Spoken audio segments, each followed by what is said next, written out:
রাখি বন্ধন মানেই কি শুধুই ভাই বোনের ভালোবাসার উৎসব? যদি বলি, ভারতের ইতিহাসে এই রাখি একদিন হয়ে উঠেছিল ব্রিটিশদের বিরুদ্ধে সবচেয়ে বড় রাজনৈতিক হাতিয়ার। কিভাবে একটা সামান্য সুতোর টুকরো তৎকালীন শক্তিশালী ব্রিটিশ সাম্রাজ্যের রাতের ঘুম কেড়ে নিয়েছিল। কেন 1905 সালে বাংলার রাস্তায় হাজার হাজার হিন্দু মুসলিম হঠাৎ একে অপরের হাতে রাখি পরাতে শুরু করেছিল? আর কে ছিলেন সেই মাস্টার মাইন্ড যিনি ব্রিটিশদের অহংকারী ডিভাইড অ্যান্ড রুল পলিসিকে একটা উৎসবের মাধ্যমে মাটিতে মিশিয়ে দিয়েছিলেন?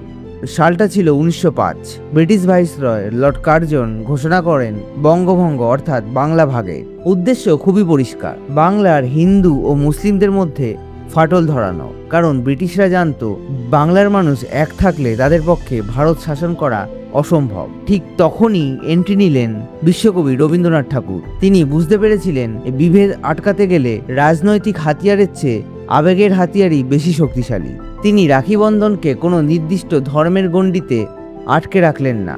1905 সালের 16ই অক্টোবর, যেদিন বঙ্গভঙ্গ কার্যকর হওয়ার কথা ছিল, বিশ্বকবির ডাকে হাজার হাজার মানুষ কলকাতার রাস্তায় নেমে এলেন।